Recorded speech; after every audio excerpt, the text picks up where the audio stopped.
Buenas tardes, iglesia.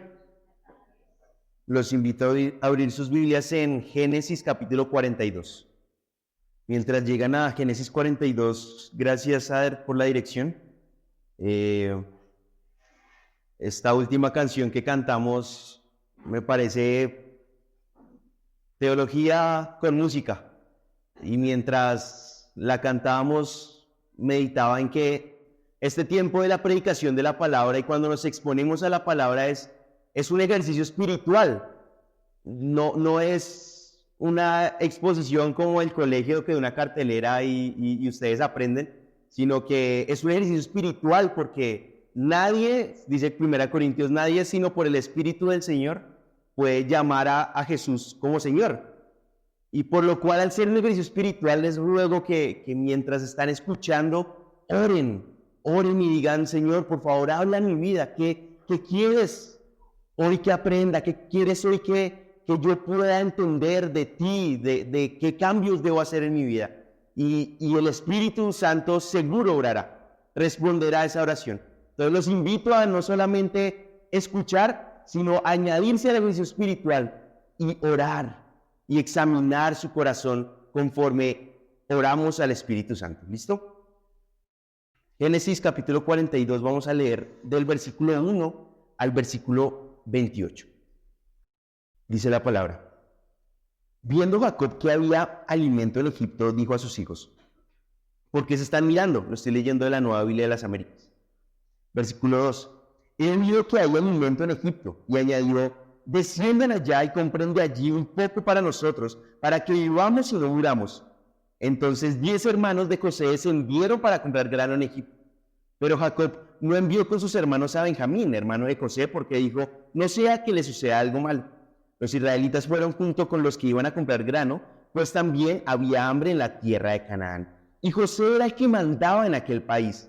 Él era el que vendía a todo el pueblo de la tierra. Cuando los hermanos de José llegaron, se postraron ante él rostro en tierra. Al ver José a sus hermanos, lo reconoció, pero fingió no conocerlos. Y les habló duramente y les dijo: ¿de dónde han venido? De la tierra de Canaán para comprar alimentos, le respondieron ellos. José había reconocido a sus hermanos, aunque ellos no lo habían reconocido a él. José se acordó de los sueños que había tenido acerca de ellos y les dijo: ustedes son espías, han venido para ver nuestras partes indefensas de nuestra tierra. No, señor mío, le dijeron ellos, sino que tus siervos han venido para comprar alimentos. Todos nosotros somos hijos de un mismo padre, somos hombres honrados. Tus siervos no son espías. No, sino que ustedes han venido para ver las partes indefensas de nuestra tierra, les dijo. Pero ellos dijeron: tus siervos eran 12 hermanos, hijos de un mismo padre en la tierra de Canaán. El menor está hoy con nuestro padre y el otro ya no existe. Entonces José les dijo: es tal como les dije, ustedes son espías.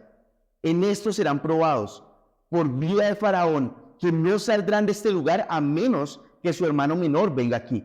Envíen a uno de ustedes a que traiga a su hermano, mientras ustedes quedan presos, para que sea probadas sus palabras, a ver si hay verdad en ustedes. Si no, por vida de Faraón, ciertamente son espías. Y los puso a todos juntos bajo custodia por 3 días. José les dijo al tercer día: hagan esto y vivirán, pues yo temo a Dios. Si son hombres honrados, que uno de sus hermanos quede encarcelado en prisión. El resto de ustedes vayan, lleven grano para el hambre de sus casas, y tráiganme a su hermano menor, para que sus palabras sean verificadas y no morirán. Y así lo hicieron. Entonces dijeron el uno al otro: verdaderamente somos culpables a nuestro hermano, porque vimos la angustia de su alma cuando nos rogaba y no lo escuchamos. Por eso ha venido sobre nosotros esa angustia. Rubén le respondió: ¿no les dije yo, no pejen contra el muchacho? Y no me escucharon. Ahora hay que rendir cuentas por su sangre. Ellos, sin embargo, no sabían que José les entendía, porque había un intérprete entre él y ellos. Y se apartó José de su lado y lloró.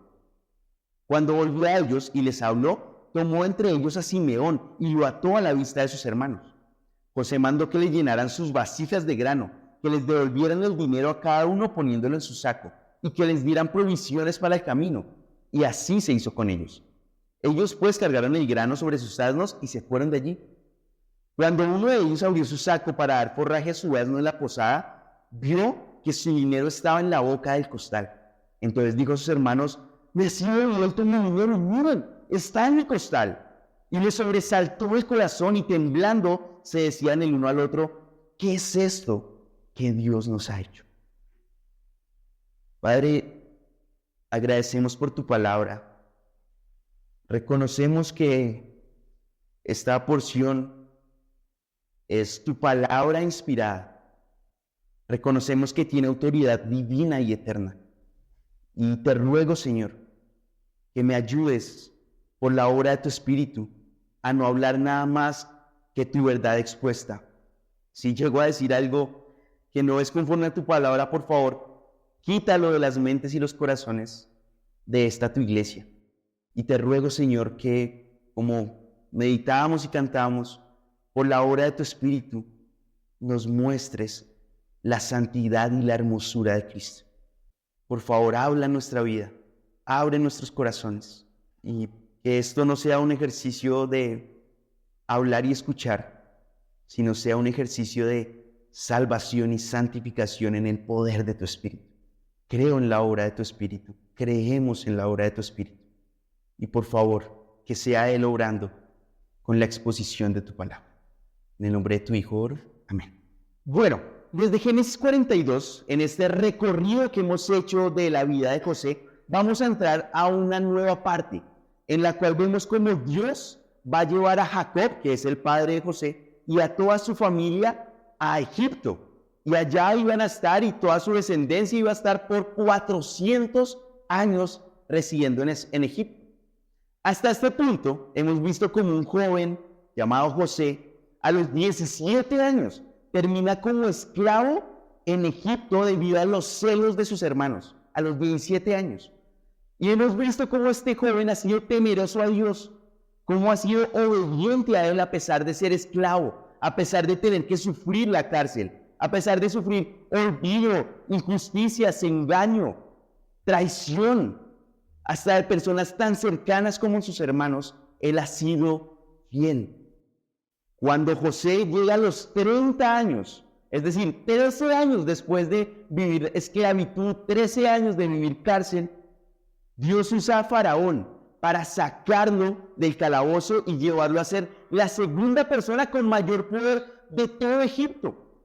José, para ese punto, ya tenía una labor muy importante, y era que Dios había revelado que vendrían 7 años de abundancia. Tenía que recolectar todo el grano posible durante 7 años, para que en los siguientes 7 años que vendrían de una escasez extrema, tuvieran cómo alimentarse. Esa era la labor de José. No sé si ustedes son como yo, pero a mí me encantan las historias. Podríamos pensar, aquí puede acabar. ¿Ya? ¿Qué más necesitamos? Una justicia. Este joven inocente ya ha sido exaltado. El joven que venció la tentación, que trabajó arduamente sobrepasando obstáculo tras obstáculo, y en todo eso mostró un carácter irreprensible, en este momento ya tiene 39 a 40 años, aquí en Génesis 42. Tiene una esposa, tiene 2 hijos, tiene un gran trabajo, tiene poder, reputación, dinero. La historia es excelente. Casi que podríamos pensar, bueno, y ya busquemos otra historia, ¿no? Pasemos a Éxodo y está la historia de Moisés. Y si tal vez ustedes dijeron sí, es porque no han entendido que realmente la historia de José no trata de José, principalmente. La historia de José trata de cómo Dios es fiel al pacto y usa a José para demostrarlo. La historia de José no debe llevarnos a la conclusión: si José fue exitoso, entonces con la ayuda de Dios yo también seré exitoso. La historia de José debe llevarnos a pensar: ¡qué gran Dios! El de José, ¡qué grande es mi Dios! Su providencia es imparable. Y es que, déjame explicarte, Génesis empieza con la creación, Génesis 3, Adán y Eva pecan, y cuando pecan, Dios le hace una promesa a Eva. Vendría de ella una simiente que aplastaría la cabeza de la serpiente, es decir, del enemigo, de Satanás. Y con eso está prometiendo que restauraría todas las cosas que Satanás y el pecado ha dañado. Esa es la promesa. Y luego, más adelante en Génesis 12, y añadiendo capítulos 15, 17, entre otros, Dios también hace un pacto con Abraham. Y durante ese pacto le promete a Abraham que de su descendencia vendría una gran nación, que habitarían perpetuamente en una tierra que se llama Canaán. En Números está delimitado la tierra que le promete. Y de esa nación que le promete, vendría alguien que sería una simiente, que sería de bendición para todas las familias de la tierra. Así que al llegar a la historia de José, ¡wow! Tremendo, aprendemos de su carácter. Pero, ¿y la nación? ¿Y la tierra? ¿Y la simiente? ¿Cómo Dios iba a restaurar todo lo que el pecado ha arruinado? Por eso Génesis 42 al principio nos saca de la vida de José y nos lleva de vuelta a Canaán, donde está Jacob con su familia, con sus 11 hijos. 10 de ellos fueron los que enviaron a José a Egipto. Para ese punto de la historia, Jacob debía tener al menos 60 personas, máximo 66, porque al final en Egipto terminan 70. Y en Egipto en este momento de la historia ya está José con su esposa y sus 2 hijos. Es decir, al menos había 66. Bueno, máximo habían 66 personas ahí en Canaán. ¿Cómo de 60 personas se iba a constituir una gran nación? ¿Cómo? Aparte, ya nos han mostrado el carácter de estas personas. ¿Cómo estas personas que eran tan pecadoras, iba a venir alguien que iba a vencer el pecado y iba a restaurar todo lo que el pecado ha dañado? ¿Cómo? Y aparte, ya metiéndonos en Génesis 42, ¿cómo iban a sobrevivir a una sequía tan extrema como la que estaba sucediendo? El versículo 5 dice que había hambre en toda la tierra de Canaán. Y aquí es donde, ¡pum!, capacidad wowcística, ¡pum! ¿Quién en este momento está administrando el alimento que hay? José, el otro hijo. Y vemos cómo Jacob está enviando a sus hijos a Egipto para encontrarse con José. Y ahí podemos entender que detrás de la historia de José no solamente vemos cómo un hombre es exaltado, sino que vemos que está la providencia de Dios obrando para preservar a su pueblo. Estaba la providencia de Dios obrando para ser fiel al pacto. Estaba la providencia de Dios obrando para conservar el pueblo del que vendría el Mesías. Estaba la providencia de Dios obrando para la gloria de Dios y el bien de su pueblo. No solo eso, no podemos limitar a que solamente lo estaba llevando allá para que tuvieran comida. Porque si han leído Éxodo a Números, pues Dios provee alimento a una nación de 2 millones de personas en un desierto inhóspito por 40 años. Así que si hubiera placido, que simplemente en medio de la escasez hubiera provisto para la familia de Jacob. Pero vemos que no era su plan era que ellos fueran a Egipto. ¿Y por qué? Pues bueno, no pretendo dar toda la respuesta porque todo lo que Dios alcanza, pues no lo alcanzamos a comprender. Pero acompáñenme a Génesis 15. Esto nos da cierta luz de por qué quería llevar a la familia a Egipto. Y en Génesis 15, en el contexto, Dios está hablando con Abraham y le está reafirmando el pacto. Y luego de reafirmar el pacto, revela cosas que iban a suceder. Le revela que el pueblo que iba a venir iba a terminar esclavo en otra nación y, versículo 16, y en la 4ª generación volverán acá. En el contexto, Abraham estaba en Canaán, pues en la 4ª generación volverán a Canaán porque aún no ha llegado a su colmo la maldad del amorreo hasta aquí. Le está diciendo que su nación iba a servir para traer juicio sobre el amorreo, pero no era el momento, porque no había llegado el colmo del pecado, por lo cual envía a su pueblo a Egipto para que cuando fuera el tiempo de traer justicia a los cananeos, ellos volvieran. Pero no solamente eso. ¿Por qué Dios estaba llevando a Jacob y su familia a Egipto? Ustedes, los que tal vez han leído el Pentateuco, los primeros 5 libros de la Biblia, ¿se imaginan lo que sería de la nación de Israel sin la noche de la Pascua?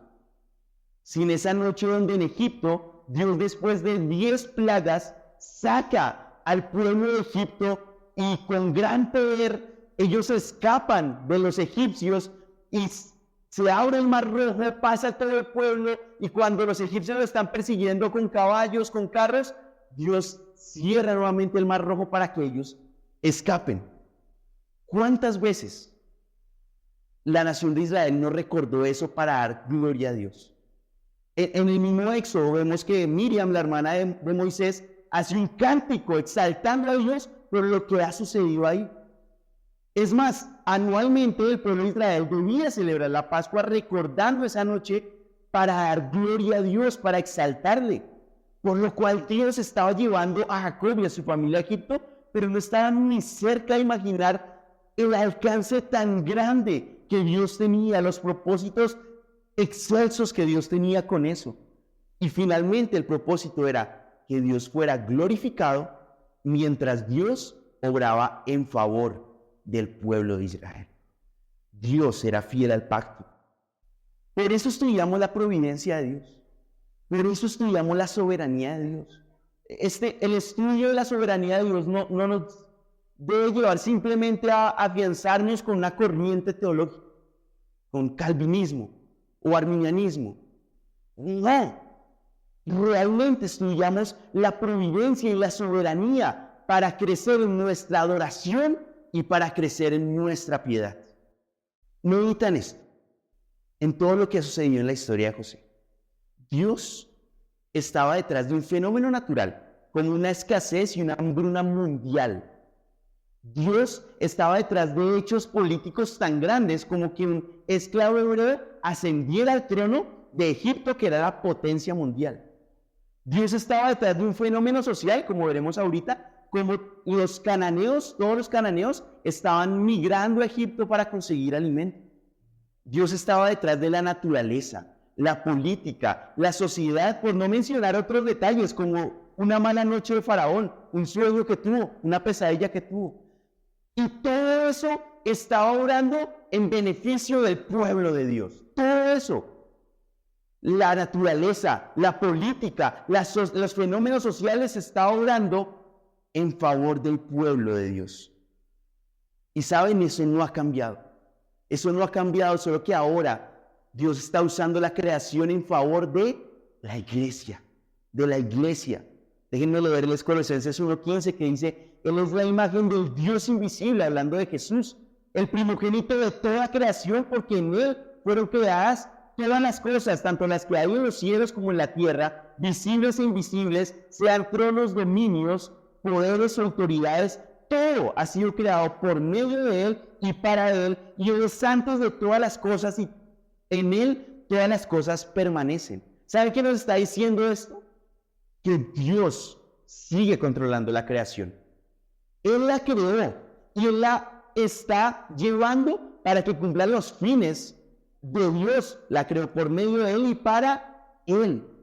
Él sigue sosteniendo toda la creación, dice, en Él todas las cosas permanecen, es decir, que Él tiene aún un control absoluto de toda la creación, incluso de las cosas invisibles, lo que nosotros no podemos ver, aún Dios tiene control de todo eso. Y continúa el versículo 18 de Colosenses 1, solo voy a leer una parte, diciendo, Él, Cristo, también es la cabeza del cuerpo que es la iglesia. La iglesia es su cuerpo, es su esposa, es su pueblo, es el medio donde Dios está llevando a cabo sus propósitos eternos, la iglesia. Por lo cual, todo lo creado que le está gobernando Dios, está orando en favor de ¿qué? De su cuerpo, de la iglesia. Así como antes vemos que aún la escasez, la política funcionaba en favor del pueblo, ahora podemos confiar de que Dios está gobernando sabiamente cada cosa de la creación, cada circunstancia de la vida en favor de su iglesia. Esto es algo que aprendimos en mitad de año en las conferencias del Seminario Reformado, y uno de los predicadores, que se llama Julio Benítez, dice lo siguiente: Dios está obrando en toda su creación, incluyendo el diablo mismo. para que la iglesia alcance el fin que Dios mismo ha trazado. Y ojo a esto, el que gobierna el mundo y controla los hilos de la historia es el Señor de la iglesia. El que gobierna el mundo y controla los hilos de la historia es el Señor de la iglesia. Por eso, si tú eres parte de la iglesia, puedes confiar. Eso nos lleva a exaltar a Dios, pero también nos lleva a crecer en nuestra piedad. ¿Por qué? Porque estudiamos la vida de José. Porque si algún día tú sufres humillación, así sean de personas muy cercanas, en vez de querer dar venganza, debes pensar, José también sufrió humillación, pero Dios está usando todo eso para el bien de su pueblo y para su gloria. Si llega la escasez a tu vida, recuerda a Jacob y su familia que también llegó la escasez, el hambre.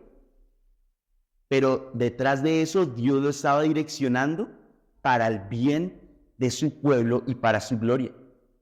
Si de repente tu vida cambia, porque tal vez vas a vivir a otro país, en vez de caer en la ansiedad que produce la incertidumbre, recuerda a Jacob, a José.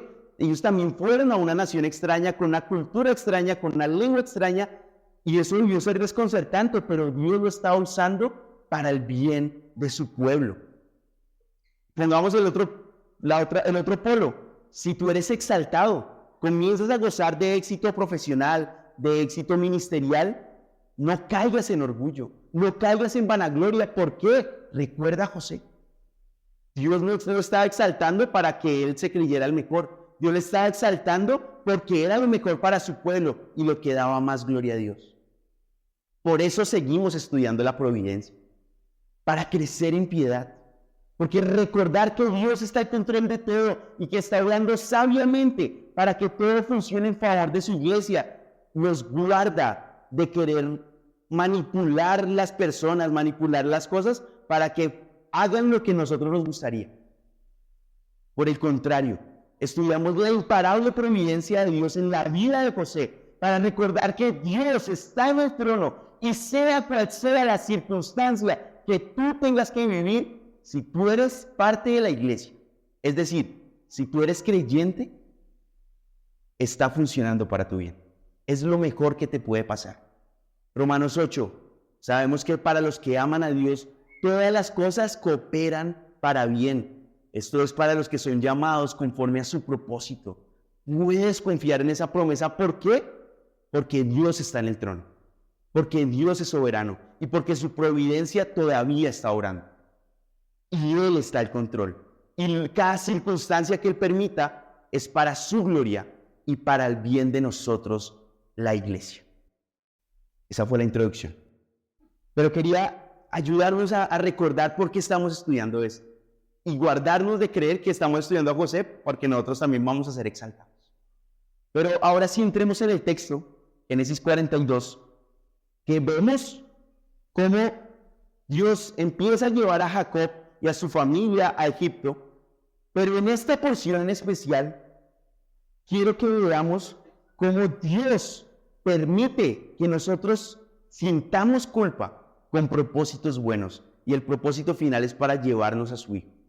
Así que lo veremos en tres partes. Primero veremos el escenario providencial, segundo, el encuentro providencial, y por último, veremos los gritos del alma, los gritos del alma. Así que empecemos con el primer punto, versículo 1 al 5, el escenario providencial. Empieza diciendo, viendo Jacob que había alimento en Egipto, dijo a sus hijos, ¿por qué se están mirando? He oído que hay alimento en Egipto, y añadió, desciendan allá y compren de allí un poco para nosotros, para que vivamos y no muramos. Entonces 10 hermanos de José descendieron para comprar grano en Egipto, pero Jacob no envió con sus hermanos a Benjamín, hermano de José, porque dijo, no sea que le suceda algo malo. Los israelitas fueron junto con los que iban a comprar grano, pues también había hambre en la tierra de Canaán. Como lo hemos discutido, Dios estaba haciendo un escenario para orar providencialmente en favor de su pueblo. ¿Cómo era este escenario? La segunda parte del versículo 5 dice que había hambre en la tierra de Canaán, que era donde estaba Jacob y su familia. ¿Cómo era el hambre? Dice el versículo 2 al final, compren allí un poco para nosotros para que vivamos y no muramos. Era tal el hambre que ellos estaban viendo la amenaza para su misma vida. Creían que podían morir de la escasez que había en ese momento. El hambre era tal que no solamente fue Jacob y sus hijos quienes tenían que buscar en Egipto comida, no, fue toda la región de Canaán y todos los países que rodeaban a Egipto. Dice el versículo 5 que los israelitas, refiriéndose a los hijos de Jacob, fueron a Egipto junto con los que iban a comprar grano. Y luego dice que había hambre en toda la tierra de Canaán. Es decir, todas las personas de Canaán tuvieron que emigrar a Egipto para buscar algo de comida. Era una crisis impresionante. Y mientras todo eso sucedía, ¿qué hacían los hijos de Jacob? ¿Qué estaban haciendo? Bueno, el versículo 1, justamente Jacob los amonesta y les dice en la segunda parte del versículo 1, ¿por qué se están mirando? Aparentemente estaban pasmados y inmóviles ante la amenaza. Recuerden que en este punto de la historia ellos ya no eran unos muchachos, eran hombres con familias, con esposa, con hijos, pero estaban inmóviles ante la amenaza de ellos y de sus familias. Y aquí quisiera hablarle especialmente a los varones, que esto no nos suceda, que no caigamos en la pasividad. Tú eres líder, y especialmente si eres líder de una familia, tú eres quien debe cuidar y proveer para ellos. Tu actitud no debe ser como la de ellos, quedar mirando a ver qué pasa, esperar. No, tú debes tener metas, debes ser diligente, esforzarte y orar. Si la amenaza tal vez es el desempleo, que es la fuente de provisión para tu familia, pues ve de rodillas ante Dios, pero luego sal y busca trabajo. Dice Santiago Armel, si no tienes trabajo, tu trabajo es buscar trabajo. Si la amenaza tal vez es que tu familia tiene pérdida de paz y gozo porque tal vez miembros de tu familia están en algún conflicto con otras personas, pues tú no seas pasivo ante lo que está sucediendo en tu hogar. Ve de rodillas ante Dios y luego lidera la situación buscando paz y unidad en tu familia. Desafortunadamente esa no fue la actitud que tuvieron los hijos de Jacob en ese momento. Se quedaron ahí pasmados, esperando a ver qué pasaba. Mientras tanto, en el versículo 1 nos dice que Jacob oyó que había alimento en Egipto. Probablemente otras personas sí fueron a buscar y encontraron que allá había alimento. Y por lo cual el versículo 2 manda a sus hijos, y el versículo 3, ellos van. Pero no envió a todos. Versículo 4 nos dice que Benjamín no lo envió. ¿Quién era Benjamín? Recordemos que Benjamín era el hijo menor. Y era un hijo que había tenido con Raquel, la mujer que tanto amaba a Jacob, por quien trabajó 14 años. Con ella tuvo 2 hijos, José, que en ese momento Jacob pensaba que ya había muerto, y Benjamín, el menor. Cuando sucede todo lo que cogen a José y lo esclavizan, Benjamín debía ser un bebé en ese momento. Pero a este punto de la historia ya habían pasado 22 años de ese suceso, 22 años. Así que debía ser todo un muchacho de 22 o 23 años. Jacob, por miedo de que le pasara lo mismo que a José, que salió y no volvió, pues no lo envía. Porque él reconocía que este era un viaje arriesgado. El versículo 4 dice, no se vea que algo malo le suceda. Y es que no era para menos. Esto era un viaje de 300 kilómetros. Y aparte era en medio de una hambruna, de un fenómeno social. Y cuando hay algo que amenaza nuestra vida, es cuando más sale el egoísmo, ¿cierto? ¿O se acuerdan en época de pandemia cómo estaban los supermercados? La escasez de papel higiénico y antibacterial. Todos comprando para sí, para sí, para sí, para sí. Aparentemente, en este momento Jacob no había cambiado su favoritismo hacia sus hijos. Pero la duda principal era, bueno, ¿y los hermanos? ¿Será que los hermanos no habían cambiado? Es decir, ¿será que ellos estaban pensando en qué momento Jacob nos dejará coger a Benjamín y hacer lo mismo que hicimos con José. ¿Será que habían cambiado?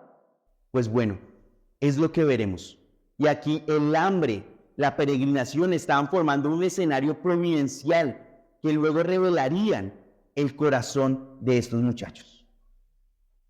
Y así vamos al segundo punto, que es el encuentro providencial. Vean el versículo 6. Y José era el que mandaba en aquel país. Él era el que vendía a todo el pueblo de la tierra.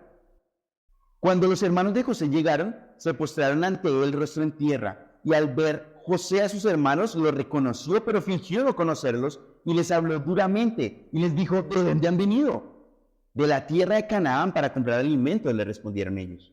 José había reconocido a sus hermanos, aunque ellos no lo habían reconocido a él. José se acordó de los sueños que habían tenido acerca de ellos y les dijo: ustedes son espías, han venido para ver las partes indefensas de nuestra tierra. No, señor mío, le dijeron ellos, sino que tus siervos han venido para comprar alimentos. Todos nosotros somos hijos de un mismo padre, somos hombres honrados, tus siervos no son espías.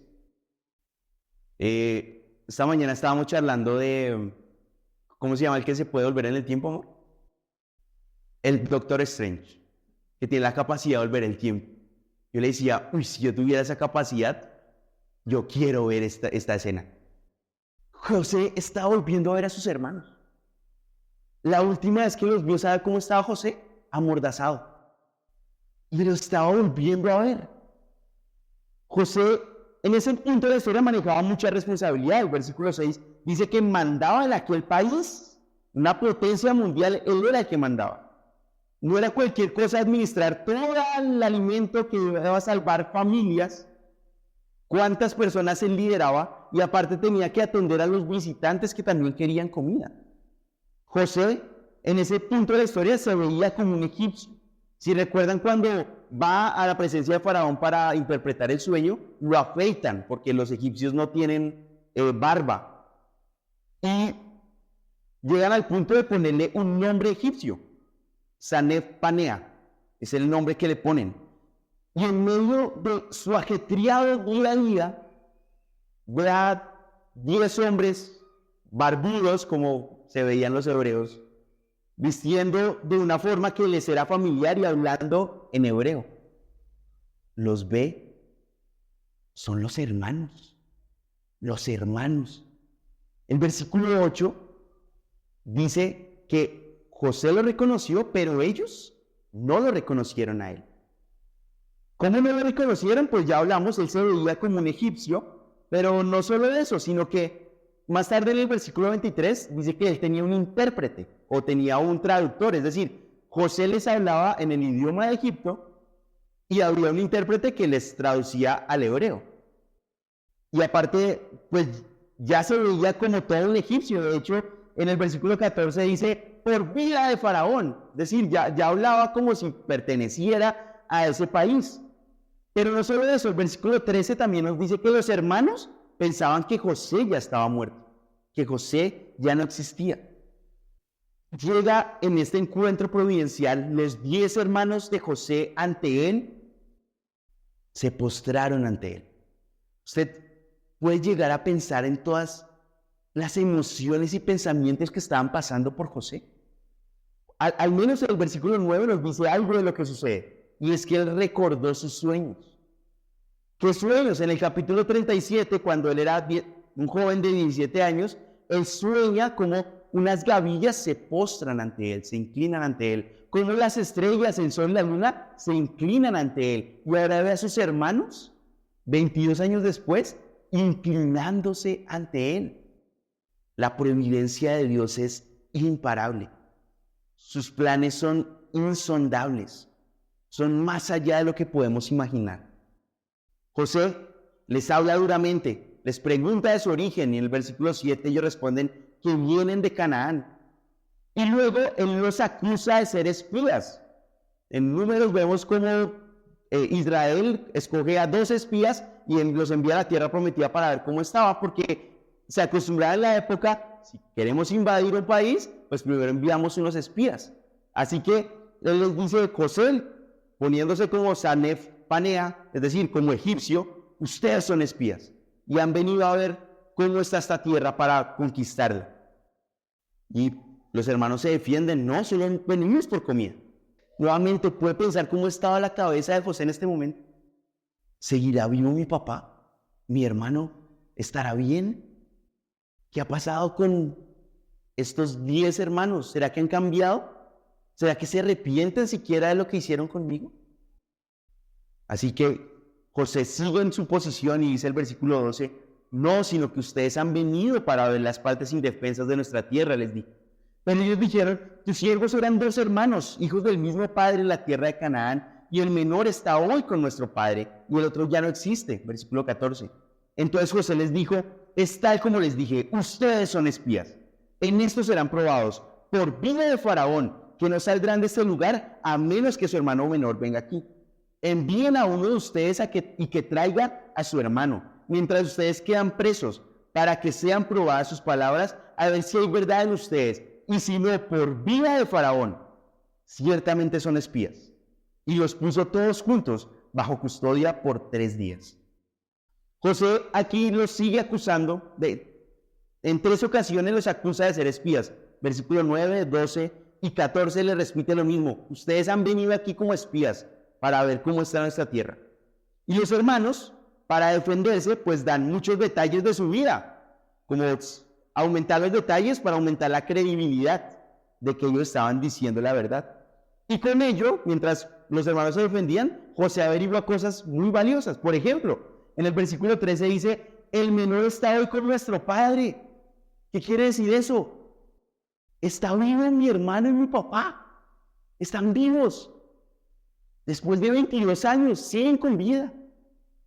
Su corazón tuvo que saltar de alegría. Sin embargo, continúa el versículo 13 diciendo, pero el otro ya no existe. ¿Cuál otro? José ya no existe. Ellos creían que José ya había muerto. Tantas cosas debían pasar por el corazón de José en este momento. ¿Cómo procesar todas esas emociones? Pero ahora tendría una nueva meta y es, si mi papá y mi hermano están vivos, pues quiero verlos.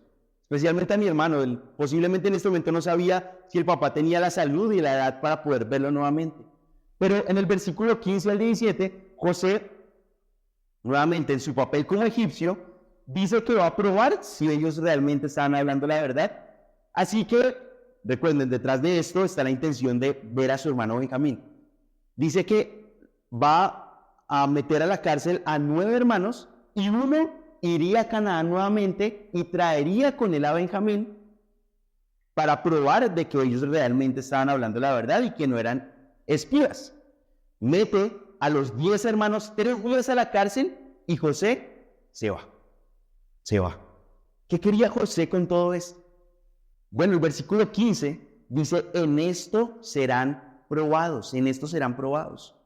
José quería probar primero cómo estaba su familia, pero también quería probar el carácter de sus hermanos. Esto es algo que prácticamente todos los comentarios que consulté coinciden, y es que José quería probar a los hermanos. Y esto es algo que hacemos todo el tiempo. Un padre ve a sus hijos con sus amigos o en situaciones difíciles y está viendo cómo se comportan para probar su carácter. Un jefe hace lo mismo con su empleado. Cuando hay una labor desafiante, lo está observando y está probando cómo están sus capacidades y su carácter.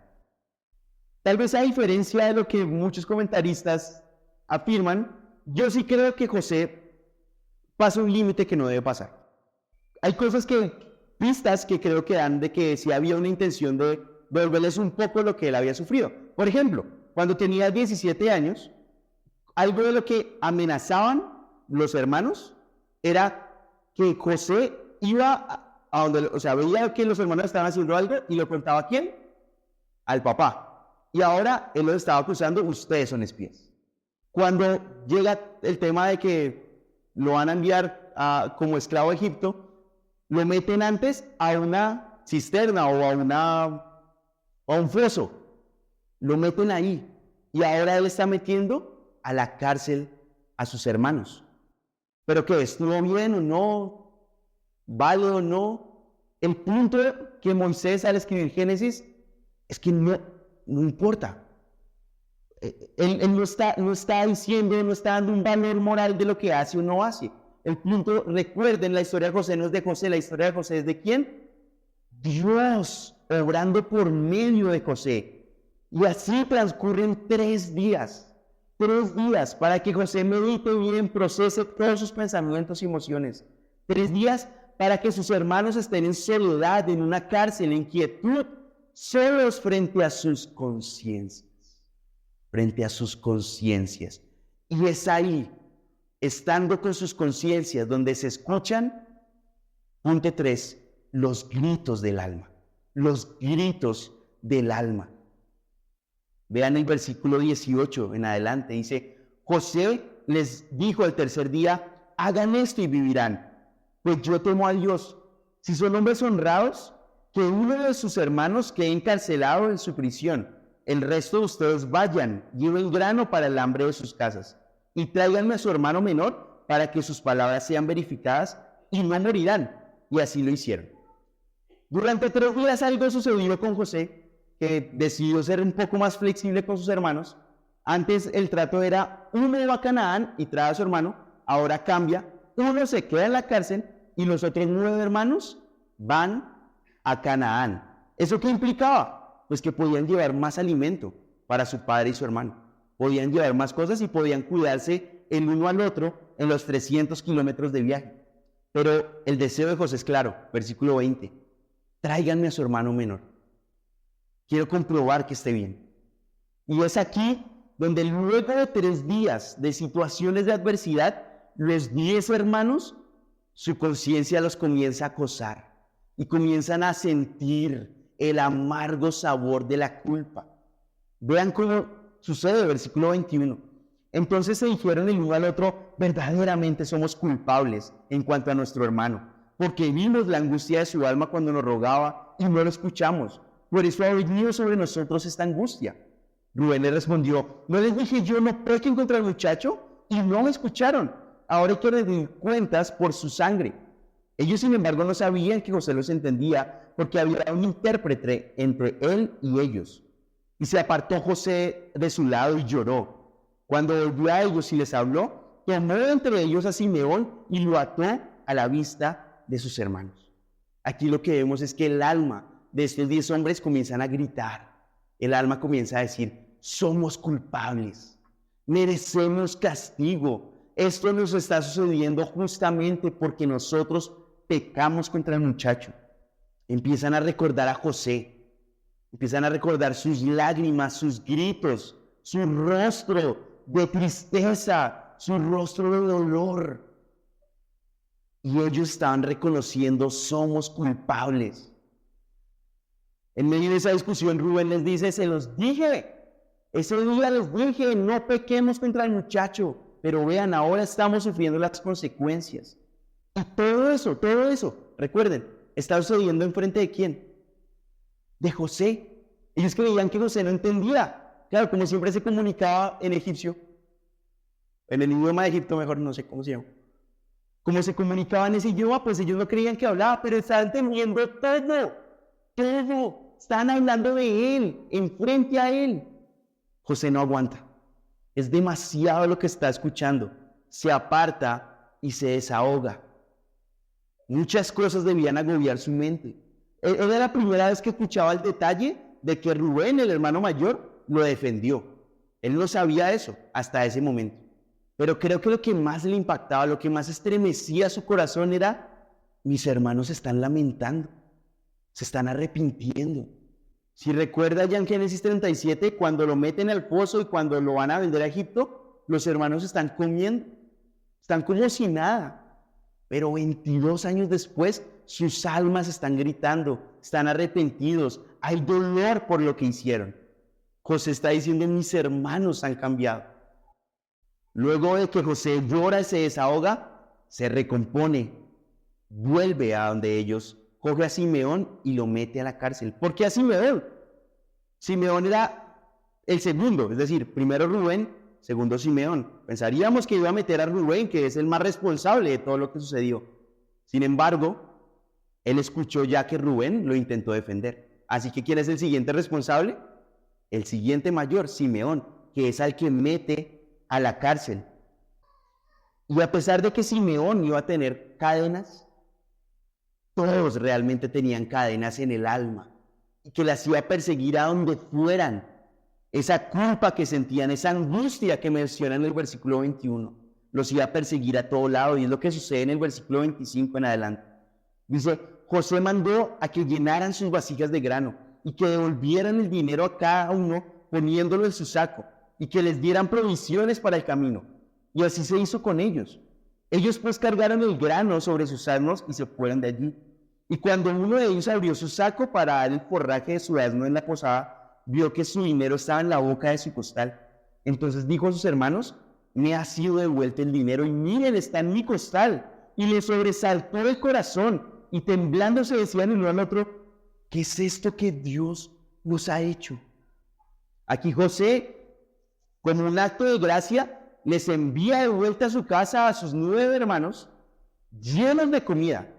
Y sin que ellos lo supieran, les había devuelto también el dinero y les dio provisión para el viaje. Así que estaban los 9 hermanos yendo a la casa para coger a Benjamín y volver y salvar a Simeón, pero estaban con asnos llenos de comida, tenían dinero, tenían provisión. ¿Y qué tanto disfrutaron? No podían disfrutar. La carga que tenían por su culpa era demasiada, que no podían disfrutar que en un momento de escasez tenían asnos llenos de comida. A tal punto que cuando encuentran dinero, ¿cómo somos nosotros cuando encontramos dinero? Cuando estamos en la calle y nos encontramos botado un billete de 50. Cuando nos ponemos ese jean que nos ponemos hace un año y... ¿cómo nos ponemos? Pues ellos encuentran dinero y responden, ¿qué nos está haciendo Dios? La NTV dice que tiemblan y se les desploma el corazón. Podemos pensarlos con sus rostros pálidos, preocupados, asustados. ¿Por qué? Porque encontraron dinero en su maleta. Es horrible no poder disfrutar de las bendiciones que Dios da, pero es lo que hace la culpa en nosotros. No nos permite disfrutar porque tenemos una conciencia que nos acusa, una culpa que nos pesa. Esos hombres llevaban 22 años callando lo que habían hecho, pero no podían callar su conciencia. Y los invito por favor a Proverbios 28. En el versículo 13 resume muy bien lo que ellos estaban viviendo y resumen lo que debían hacer. Dice, el que encubre sus pecados no prosperará, pero el que los confiesa y los abandona hallará misericordia. El que encubre sus pecados no prosperará, pero el que los confiesa y los abandona hallará misericordia. ¿Por qué no prosperaban estos hermanos? Porque durante 22 años estaban encubriendo sus pecados. No sé si tal vez usted también ha hecho algo en su vida que su conciencia lo aqueja. Ha traicionado la confianza de alguien. Es un padre que en el momento más importante de sus hijos usted no estuvo. En fin, algún pecado que hace que la culpa pese. ¿Saben? Esta es una de las principales razones de lo que se denomina la depresión. Y es una culpa que me pesa tanto que me lleva a la desesperación, a la tristeza absoluta, que no sé qué hacer, a la impotencia y a la ansiedad. Y el mundo te va a decir que puedes escapar de diferentes maneras de la culpa. Si vas al psicólogo, te va a decir, tómate esta pasta y listo. Si vas a donde tus amigos del mundo, te van a decir, mira, si te emborrachas ya no vas a sentir lo que estás sintiendo. Con las drogas, con el sexo, con el placer. En fin, métele más pecado para callar tu conciencia. Es lo que te van a decir. Tu carne te va a decir, échale la culpa a otro. Échale la culpa a otro, no a ti mismo, a otro. La sabiduría de este mundo va a decir, tienes que perdonarte a ti mismo. Cosa que bíblicamente es mentira. Tal vez pienses que el tiempo puede hacer que alivian el sentido de culpa, pero los hermanos de José, 22 años, y cada vez era más pesada. Algunos creen que alejándose de, por ejemplo, un joven que está fornicando, dice, me alejo y no le cuento a nadie y pasó, no, ya mi conciencia me va a dejar de acusar. Y en el peor de los casos, como sucedió con Judas, la culpa, ¿qué lo llevó a hacer? El suicidio. Pero ¿saben? Creo que como creyentes también podemos llegar a escapar de forma indebida de cuando sentimos culpa, cuando nuestra conciencia nos saque. Incluso podemos hacer cosas muy buenas con motivos negativos. Les pongo un ejemplo, y es un ejemplo que yo he vivido, y les confieso aquí, yo he caído en esto, y estoy desperdiciando mucho tiempo viendo videos en internet, viendo bobadas en redes sociales. Me doy cuenta que he pasado mucho tiempo ahí y mi conciencia me y comienzo a sentir la culpa. Y lo que hago o lo que he hecho es, no, voy a poner una predicación. ¿Está mal poner una predicación? Depende. ¿Por qué? Porque estoy sintiéndome mal y pongo la predicación para dejarme de sentir mal. Es como si estoy perdiendo puntos celestiales, pongo predicación para ganar otros puntos. Me estoy intentando ganar a Dios con mis acciones. Y finalmente estoy viendo una predicación por egoísmo, para no sentirme tan mal. Tal vez tú estás desperdiciando también tu tiempo, eres un hombre, una mujer holgazán, con mucho tiempo desperdiciado. Y para no sentirte tan mal, entonces vas a madrugar más, para sentir que estás esforzándote.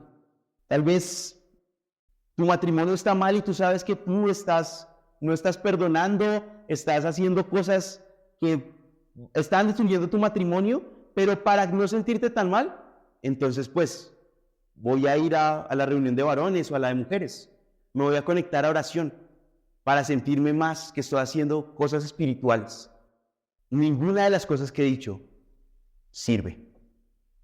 Ninguna de las cosas que he dicho te van a cubrir la culpa. Ninguna de las cosas que he dicho te van a aliviar el sentido de culpa. Entonces, ¿cómo hacemos? Porque para mí un gran ejemplo de esto es Pablo. Pablo es una persona que en su vida pasada llegó a arrestar cristianos, a perseguir cristianos, a asesinar cristianos, y llega a tal punto de decir, por ejemplo, en Hechos 23:1 dice, Pablo mirando fijamente al concilio dijo, hermanos, hasta este día yo he vivido delante de Dios con una conciencia perfectamente limpia.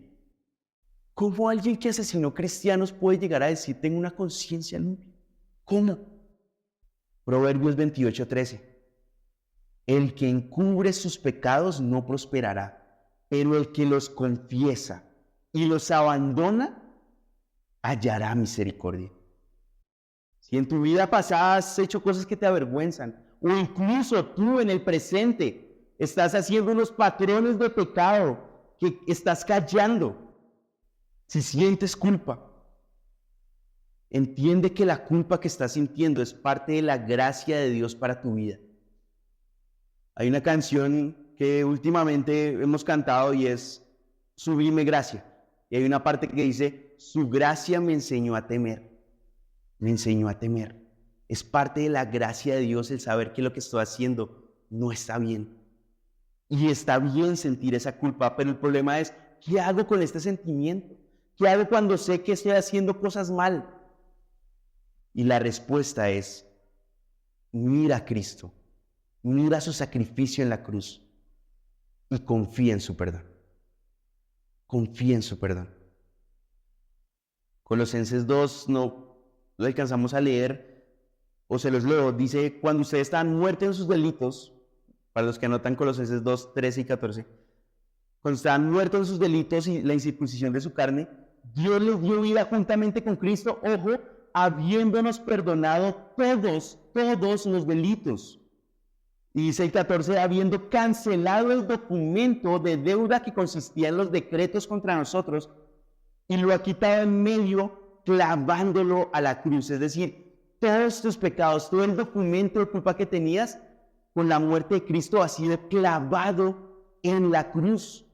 Cristo en la cruz con su sacrificio ha cancelado toda tu deuda.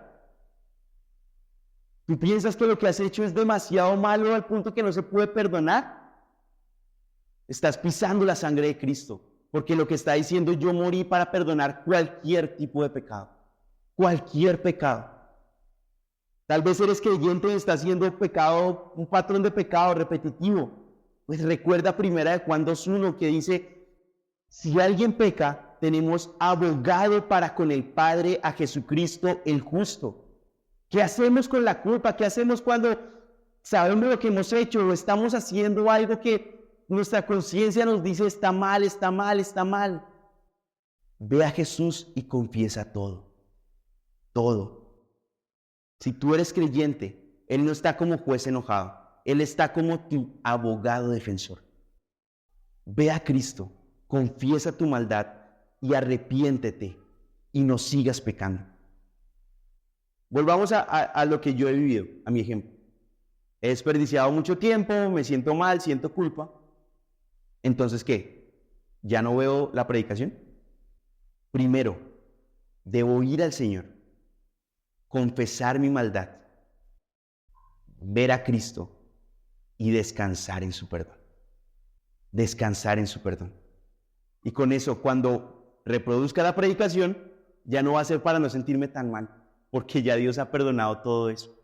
Va a ser para conocer a mi Señor y para crecer en piedad.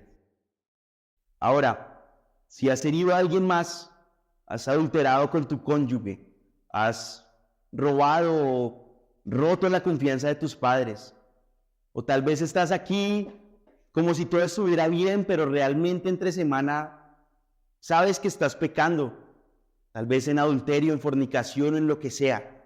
Deja tu carga, ve a Dios, confiésalo, pero ahora ve también a quien les has hecho daño. Confiesa tus pecados y arrepiéntete. Arrepiéntete. Proverbios 28:13 nuevamente.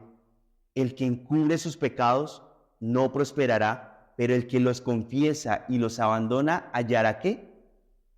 Misericordia. Sé valiente, sé valiente. Mi oración en estos días ha sido que nosotros como iglesia, si estamos pecando, lo confesemos y vayamos a Cristo y confiemos en su perdón.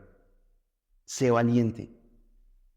No alcanzamos a ver todo el detalle, pero les quiero leer parte de lo que David escribe en el Salmo 32. Él está sucediendo algo muy similar. Está sintiendo culpa. Al punto que dice el versículo 3, mientras callé mi pecado, mi cuerpo se consumió con mi gemir durante todo el día. ¿Qué hizo David con ese sentimiento de culpa? Versículo 5 dice, hablándole a Dios, te manifesté mi pecado y no encubrí mi iniquidad. Dije, confesaré mis transgresiones al Señor. Y tú, ¿recuerdan? Si confieso mi maldad y me arrepiento, ¿qué recibiré de parte de Dios? Dice el proverbio. Dice David, confesé mis transgresiones al Señor y tú perdonaste la culpa de mi pecado. Tú perdonaste la culpa de mi pecado. Él confesó maldad y recibió misericordia.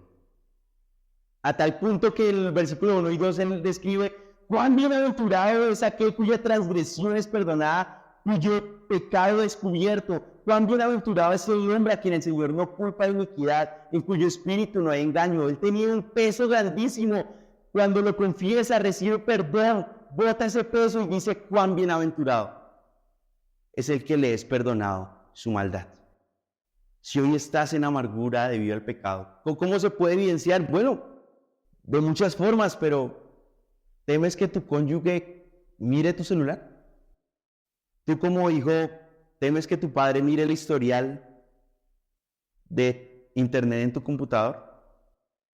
¿Temes tal vez que entre semana pase alguien de la iglesia y vea lo que estás haciendo? No vives así. No vivas así.